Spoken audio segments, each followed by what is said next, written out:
Today we are filming from the pastry lab and I'll show you how to make some delicious mini pavlovas, which are like little edible gifts. What I love most about them is the raspberry insert, which adds a surprising contrast to the sweet, crispy meringue and the silky cream. Hi, I'm Robert and today we're making mini pavlovas. This recipe yields about 20 small pavlovas. Let's get started with the meringue.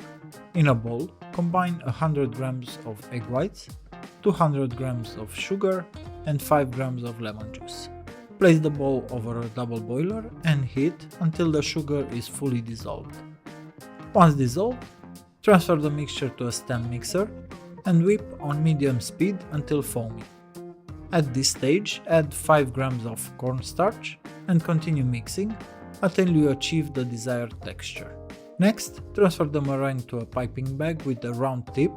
I'm using a silicone mold with half-sphere cavities, PX303 from Pavlova, but you can use any mold with smaller or larger cavities, depending on the size you prefer.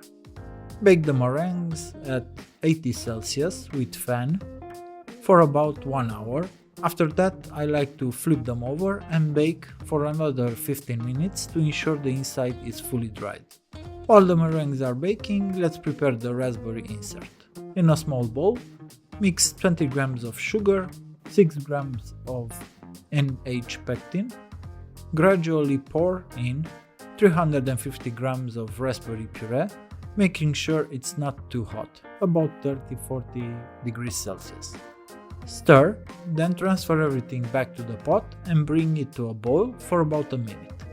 You can also use other fruit purees. If you're wondering how to make the raspberry puree, I usually buy it frozen, but you can also make it from fresh or frozen raspberries. Simply heat them slightly, blend, and strain to remove the seeds. What's left is the puree. Once the meringues are baked and slightly cooled, they may be too round to sit flat. To fix this, use a grater to shave off the rounded base slightly, creating a stable bottom. Some meringues have cracked even when baked at 80 Celsius, so don't increase the temperature. Cracking is normal and you can still use them. For assembly, I place each mini pavlova on a thin cardboard base to make handling easier. To keep them in place, I use a small dot of melted white chocolate to glue them down before refrigerating. To fill the pavlovas, I use sublime mascarpone whipping cream from Ellenbeer. In a stand mixer, I whip 500 grams of sublime cream with 30 grams of powdered sugar, making sure not to over-whip. Then, I transfer it to a piping bag with a round tip and pipe a small dollop onto each meringue. I add the raspberry insert, also piped from a bag, and finish with crumbled red velvet cake for decoration. Here they are, our mini pavlovas. They're absolutely delicious and look like tiny edible gifts. For more recipes like this, don't forget to like, subscribe, and follow me on Instagram for more pastry tips.